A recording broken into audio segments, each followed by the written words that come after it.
The second scripture reading today is Matthew 14, verses 22 through 33.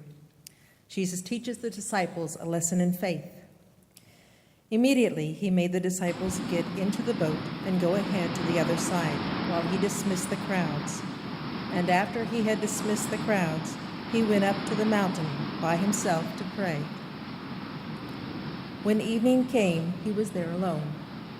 But by this time the boat, battered by the waves, was far from the land, for the wind was against them. And early in the morning he came walking toward them on the sea. But when the disciples saw him walking on the sea, they were terrified, saying, "It's a ghost!" They cried out in fear. But immediately Jesus spoke to them and said, "Take heart, it is I. Do not be afraid." Peter answered him, "Lord, if it is you, command me to come to you on the water." He said, "Come." So Peter got out of the boat, started walking on the water, and came towards Jesus. But when he noticed the strong wind, he became frightened, and beginning to sink, he cried out, "Lord, save me!" Jesus immediately reached out his hand and caught him, saying, "You of little faith, why did you doubt?" When they got into the boat, the wind ceased, and those in the boat worshipped him, saying, "Truly, you are the Son of God."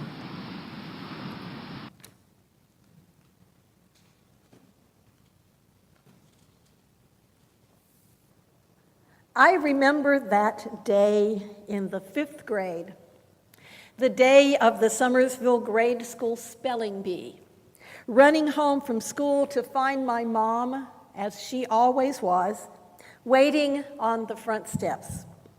I ran up the driveway shouting, "Mom, I won, I won!" And my mother, ever the optimist, calmly replied, "I knew you would." You see, Mom had been coaching me for weeks, drilling me on thousands of possible words. She knew I could spell them all. But more importantly, my mother believed. She had more faith in me than I had in myself. Indeed, Mom's belief in me would help me through many more challenges in life. From time to time, we all just need someone to believe in us. And we need something in which to believe. But what does it mean to believe? Merriam-Webster defines believe as an intransitive verb, one that does not have a direct object. To have a firm or wholehearted religious conviction or persuasion. To regard the existence of God as a fact, to accept something as true, genuine, or real. But is believing just a mental exercise, or does it require something more? Perhaps it requires faith, something that, in today's gospel reading from Matthew, the disciples lacked. Just after the feeding of the 5,000, Jesus sent the disciples on across the Sea of Galilee. The text said he made them go while he dismissed the crowds. And then he went up on the mountain to be alone and to pray. Evening came, and Jesus remained on the mountain, while the disciples were caught in a ferocious windstorm out on the sea, a common occurrence in that region. It went on most of the night.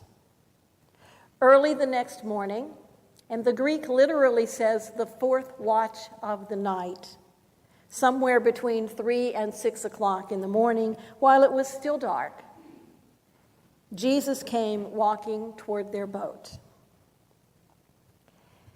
Usually we hear this story that the disciples were frightened by the storm and Jesus came to save them.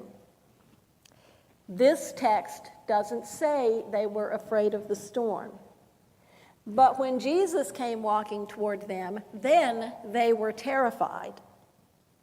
They were frightened not by the storm itself, but by the presence of Jesus. While there are elements of the miraculous in this account, Jesus walking on water, it is also an epiphany in which Jesus reveals who he is in response to the disciples' fears. He identifies himself to the disciples with the phrase, "It is I," or "I am," which is how God was revealed in several Hebrew Bible stories.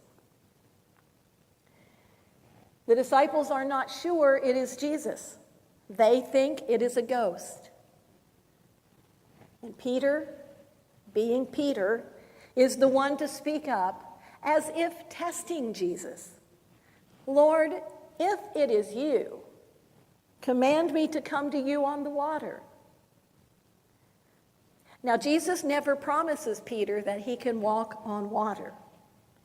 He just says, "Come," almost as if he is testing Peter.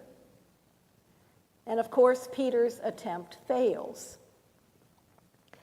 And Peter is chided, not for having no faith, but for too little faith.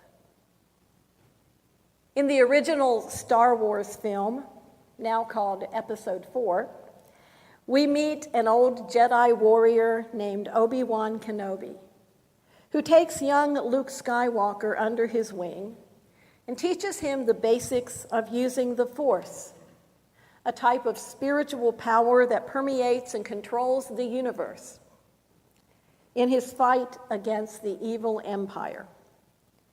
But soon, Obi-Wan gives his life so that Luke and his companions can escape from Darth Vader, the leader of the empire, and spoiler, later to be revealed as Luke's father.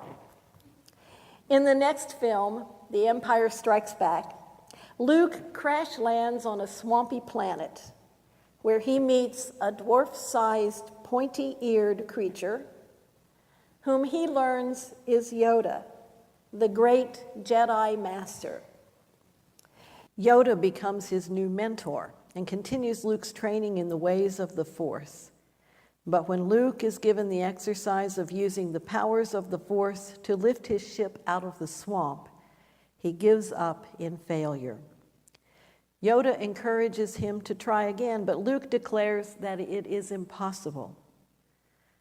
Yoda then uses his powers to lift the ship from the swamp, and when Luke says, "I don't believe it," Yoda responds, "That is why you fail." You of little faith. Now, some preachers proclaim that Peter failed because, like Luke, he lost his concentration and took his eyes off Jesus.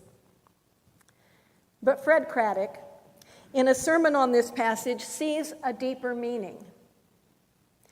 He says, "I've heard all those piddling little sermons that say that Peter tried to walk on the water, but he took his eyes off Jesus and so he began to sink. Do you understand what is really happening here? Simon Peter doesn't believe. He wants to put Jesus to the test. And in the attempt to test Jesus, he ends up testing himself and sinking. You don't test God." William Willimon says that Jesus would have been justified in telling Peter to sit down and shut up, to forget the heroics and get back in the boat. But maybe Jesus knows what Peter really needs. He calls to him, lets him sink, and then responds to his simple cry, "Lord, save me." Well, like Peter, we are often people of too little faith, and we find it difficult to believe. Craddock says the problem was the disciples were trying to make it alone and they could not. Sometimes we think we can make it alone, and we try. And then along comes a crisis, and we cry out in our own words, "Lord, save me." But for the disciples, the story doesn't end there. After Jesus saves Peter and they get in the boat, the storm dies down. But what Jesus has done isn't forgotten, even by the other disciples who didn't even get their feet wet. They all worship him. "Truly, you are the Son of God." They believed. That's what this story says to us. Perhaps it is no accident that in verse 33, Matthew wrote "those in the boat" instead of the disciples. We are all in that boat. Like Peter, too often we have trouble believing. We want proof. We want to do things on our own. We test God. Our faith fails, and we sink. But as Jesus reached out his hand for Peter, his hand also stretches out toward us. For storms are always cropping up on the unpredictable seas of our lives. But just as Jesus met the disciples, he meets us in the midst of our greatest need and says, "Take my hand. You can't make it on your own." To us in the present, seeking somehow to relate ancient scriptures to our own lives, this passage teaches us a lot about faith. But just how much faith do we need to believe in God, to place our trust in a higher, unseen power? Faith requires a willingness to believe, to have a firm conviction, to accept God as a fact. It requires a willingness to risk, to step out of the boat, whether we sink or swim. Like young Skywalker, sometimes we fail because we do not believe in ourselves or in God. And we learn that a true disciple is not a person who never fails, but a person who fails and sinks again and again, and still worships the God who reaches out to save us. And it is in that we find hope. Last spring, we took our disciples' pastor's baptism class out to the waterfall at Nathaniel Green Park to begin our discussion about baptism. We talked about Walter Scott's 5-finger exercise, the first being faith. And I still remember Nick's illustration of faith as he jumped up on a small rock bridge and said he believed that rock would hold him up. We close with these words of 19th century Quaker poet John Greenleaf Whittier. "Nothing before, nothing behind. The steps of faith fall on the seeming void and find the rock beneath." May it always be so for us. Amen.